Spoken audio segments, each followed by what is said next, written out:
नमस्ते दोस्तों, मेरा नाम है अथर्व मालू और आज का ये वीडियो बहुत खास है क्योंकि हमारे YouTube चैनल का ये पहला बिजनेस केस स्टडी वीडियो है। आज हम इस ब्रांड के बारे में बात करने वाले हैं। आपको जरूर इस ब्रांड का नाम पता होगा। हाँ, हम बात करने वाले हैं स्टारबक्स के बारे में। So let's begin. Starbucks basically एक कॉफी चेन ब्रांड है जिसके 80 से ज्यादा कंट्रीज में 32,000 से ज्यादा स्टोर्स है। लेकिन स्टारबक्स सिर्फ कॉफी नहीं बेचता, स्टारबक्स बेचता है एक्सपीरियंस। साथ ही साथ मुझे तो स्टारबक्स बैंक भी लगता है। क्यों? ये आपको वीडियो के अंत तक पता चल जाएगा। स्टारबक्स को 1971 में 3 दोस्तों ने मिलकर शुरू किया अमेरिका के सिएटल शहर से। पहले स्टारबक्स सिर्फ एक दुकान था जो कॉफी बीन्स बेचा करता था, लेकिन आगे जाके इसने कॉफी बेचना भी शुरू किया। इसके पीछे एक इंस्पायरिंग स्टोरी है, तो आइए उसे सुनते हैं। स्टारबक्स को जब वो तीनों दोस्त चला रहे थे तो उन्होंने मार्केटिंग डायरेक्टर की पोजीशन पर होवर्ड नाम के एक व्यक्ति को हायर किया। होवर्ड ने कई दिन स्टारबक्स में काम किया।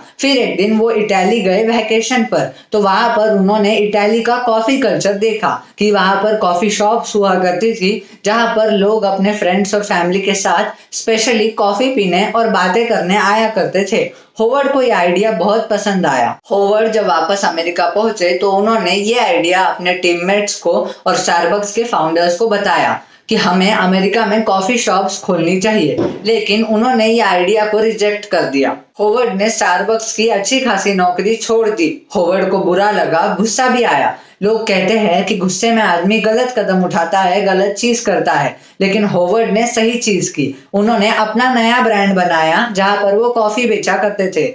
ये ब्रांड खूब चला क्योंकि लोगों को होवर्ड का आइडिया पसंद आया था। होवर्ड ने कॉफी को सोशल गैदरिंग के साथ कनेक्ट कर दिया था। बाद में 1984 में होवर्ड ने स्टारबक्स को खरीद लिया।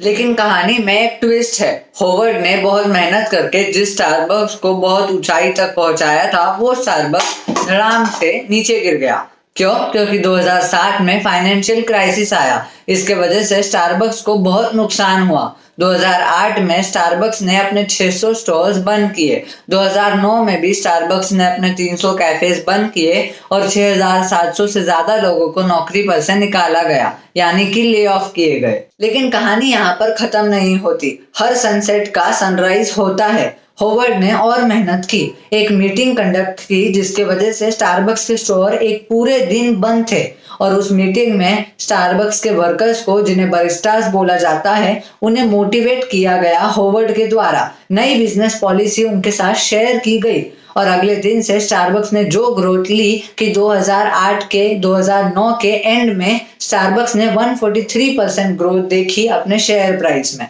इसके बाद होवर्ड और स्टारबक्स दोनों रुकने नहीं वाले थे और 19 अक्टूबर 2012 में स्टारबक्स ने इंडिया में उनका पहला स्टोर मुंबई में खोला। स्टारबक्स जो एक अमेरिका की मल्टीनेशनल कंपनी है, क्या उसके लिए इंडिया में एंटर करना इतना आसान था? नहीं। और इसीलिए स्टारबक्स एक वेंचर कंपनी है, 50-50 पार्टनरशिप कंपनी है टाटा और स्टारबक्स कॉरपोरेशन के बीच।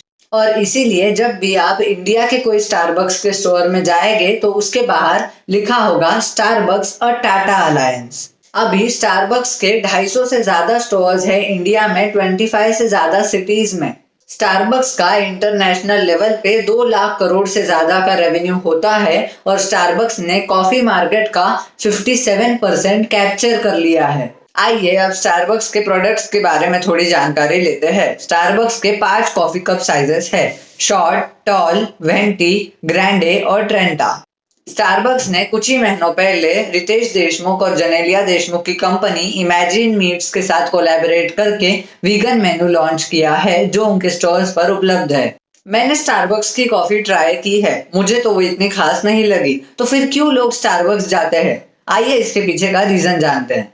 Starbucks is a status symbol, इसीलिए बहुत से लोग स्टारबक्स में कॉफी पीने नहीं आते बल्कि उनकी ऑफिस मीटिंग्स कंडक्ट करने आते हैं और साइड में 1-2 प्रोडक्ट स्टारबक्स के ट्राई कर लेते हैं। अगर स्टारबक्स के प्रोडक्ट्स इतने अच्छे नहीं है तो क्यों स्टारबक्स अपने प्रोडक्ट्स की प्राइसेस इतनी हाई रखता है और फिर भी लोग उसे खरीदते हैं? क्योंकि स्टारबक्स चाहता है कि उसका स्टोर सिर्फ प्रीमियम कस्टमर्स विजिट करे और उसके स्टोर का माहौल बना रहे। स्टारबक्स का लॉयल्टी प्रोग्राम 2008 में उन्होंने शुरू किया। यानी कि स्टारबक्स के जो रजिस्टर्ड मेंबर्स होते हैं, यानी कि जिनके पास स्टारबक्स का कार्ड होता है, वो उनके लॉयल्टी प्रोग्राम में इंक्लूडेड होते हैं। इन लोगों के लिए कुछ पर्क्स है, जैसे कि इन्हें एक बार प्रोडक्ट खरीदने के बाद उस प्रोडक्ट का फ्री रिफिल अवेलेबल होता है। साथ ही साथ जब लोग स्टारबक्स के कार्ड से या फिर स्टारबक्स के ऐप से पे करते हैं तो इन लोगों को कुछ पॉइंट्स मिलते हैं जिनको वो बाद में रिडीम कर सकते हैं, यानी कि फ्री रिफिल या कुछ और चीजें खरीद सकते हैं। स्टारबक्स के बहुत से कस्टमर्स अपने बैंक अकाउंट से कुछ पैसे स्टारबक्स के कार्ड में या फिर स्टारबक्स के मोबाइल ऐप के वॉलेट में जमा कर देते हैं, यानी कि ये पैसा कुछ खरीदने से पहले ही स्टारबक्स के बैंक अकाउंट में ट्रांसफर हो जाता है और उस पैसे पर स्टारबक्स इंटरेस्ट कमाता है और इसीलिए स्टारबक्स कभी कभी लोगों को बैंक भी लगता है। क्या आपको स्टारबक्स का ये लोगो पसंद है? मुझे तो नहीं पसंद। क्यों? क्योंकि स्टारबक्स का ये लोगो किसी भी तरह से डिफाइन नहीं करता कि स्टारबक्स एक कॉफी बेचने वाला ब्रांड है। लेकिन जो लोगों को स्टारबक्स के बारे में नहीं पता और उन्हें कॉफी पीनी है तो उन्हें ये लोगो देख के समझ में नहीं आएगा कि यहाँ पर कॉफी मिलेगी। स्टारबक्स इंडिया के लिए मेरा एक छोटा सा सजेशन है, अगर आप इस लोगो को हटाकर यहाँ पर एक ऐसा लोगो डिफाइन करते हैं जहाँ पर रतन टाटा स्टारबक्स के कप में कॉफी पी रहे हैं तो उसका वैल्यू ज्यादा रहेगा, उसे देखकर ज्यादा मार्केटिंग होगी, उसे देखकर ज्यादा लोग अट्रैक्ट होंगे स्टारबक्स के टूवर्ड्स, क्योंकि रतन टाटा की एक अलग ही ब्रांड वैल्यू है। आइए अब स्टारबक्स की मार्केटिंग स्ट्रेटेजी के बारे में थोड़ा सा डिस्कशन करते हैं। स्टारबक्स करता है सेंसरी मार्केटिंग। आप सोच रहे होंगे ये क्या होता है? स्टारबक्स आपके पांचों सेंसेस को अट्रैक्ट करने के लिए अलग अलग चीजें करता है। पांचों सेंसेस में स्किन, माउथ, ईयर, आईज और नोज आते हैं। अब ये कैसे करता है स्टारबक्स? आइए इसे जानते हैं। जब भी आप लोग स्टारबक्स के स्टोर के आसपास घूमते हैं या फिर जैसे ही स्टारबक्स के कैफे में एंटर करते हैं तो आपको बहुत अच्छी खुशबू आती है। ये खुशबू तब प्रोड्यूस होती है जब कॉफी बीन्स को ग्राइंड किया जाता है। स्टारबक्स जानबूझ के आपके नोज को अट्रैक्ट करने के लिए कॉफी बीन्स को अपने कैफे में ही क्रश करता है। स्टारबक्स आपके आंखों के सामने आपकी कॉफी बनाता है। स्टारबक्स ऐसा नहीं करता कि बरिस्टास आपसे ऑर्डर लेंगे और फिर अलग से एक एरिया में किचन होगा जो क्लोज्ड होगा और वहां पर कॉफी बन रही होगी। ऐसा नहीं होता।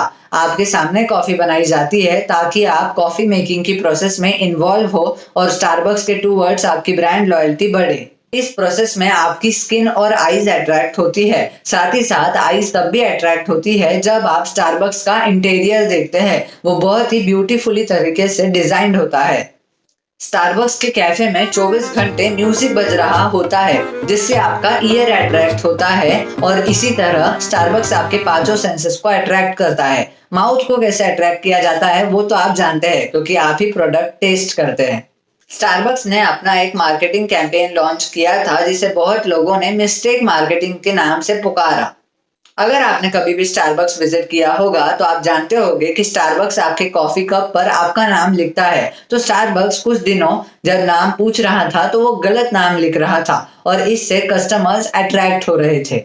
उस गलत नाम के कप के साथ फोटो निकाल के लोग पोस्ट करते थे, स्टोरी डालते थे, स्नैपचैट पे स्नैप भेजते थे जिससे स्टारबक्स की मार्केटिंग होती थी। स्टारबक्स की बहुत मार्केटिंग वर्ड ऑफ माउथ से भी होती है।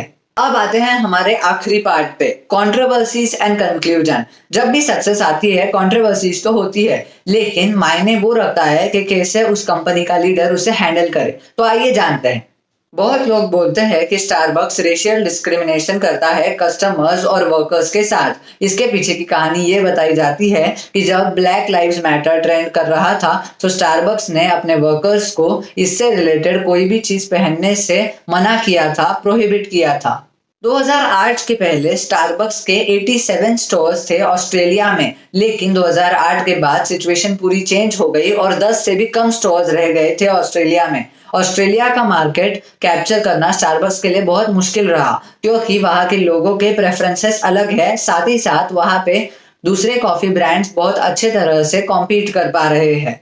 स्टारबक्स एक वजह से ऑस्ट्रेलिया में इसलिए भी टिक नहीं पाया क्योंकि स्टारबक्स के बहुत से ड्रिंक्स में बहुत ज्यादा शुगर थी। अप्रोक्सीमेटली बोलूं तो 57 ग्राम्स ऑफ शुगर, जो WHO के द्वारा जो शुगर लिमिट दी गई है उससे डबल है। अब बात करते हैं दो ऐसी कंट्रोवर्सीज के बारे में जो टाटा स्टारबक्स यानी कि स्टारबक्स जो इंडिया में है उनके साथ हुई। पहली कंट्रोवर्सी तब हुई जब एक आदमी ने अपना खुद का एक ब्रांड बनाया जिसका नाम रखा सरदार बुक्स, जो स्टारबक्स के साथ राइम करता था। साथ ही साथ उसने अपना ब्रांड लोगो भी स्टारबक्स के लोगो के साथ कुछ सिमिलर रखा, जिसके वजह से स्टारबक्स ने उसके अगेंस्ट केस किया और स्टारबक्स ये केस जीत भी गया। दूसरी कंट्रोवर्सी तब हुई जब टाटा स्टारबक्स पर गवर्नमेंट ऑफ इंडिया ने आरोप लगाया कि टाटा स्टारबक्स ओवरचार्ज कर रहा है कस्टमर्स को। किस वे में? तो टाटा स्टारबक्स जीएसटी लिमिट कुछ ज्यादा चार्ज कर रहा था, जो कॉफी पर है उससे ज्यादा। इसके कारण स्टारबक्स को फाइन भी भरना पड़ा 1 करोड़ रुपए का। इस ब्रांड के बारे में कई देर तक बातें की जा सकती है। मैं आपको जरूर रिकमेंड करूंगा कि स्टारबक्स का स्टोर आप जरूर विजिट करें। कमेंट सेक्शन में हमें जरूर बताइए कि आपको और किस ब्रांड की और किस बिजनेस कंपनी की बिजनेस केस स्टडी चाहिए, हम उस पर वीडियो जरूर बनाएंगे। अगर आपको वीडियो अच्छा लगा तो जरूर वीडियो को लाइक कीजिए। अगर आप चैनल पर नए हैं तो जरूर चैनल को सब्सक्राइब कीजिएगा और चैनल का नाम मत भूलिएगा, नॉलेज विद मालू। साथ ही साथ ऐसे और ही वीडियोस देखने के लिए बेल आइकन को दबा दीजिए। कमेंट करके हमें ये भी बताइए कि और किन टॉपिक्स पर आपको वीडियोस चाहिए। धन्यवाद इस वीडियो को कंप्लीटली देखने के लिए।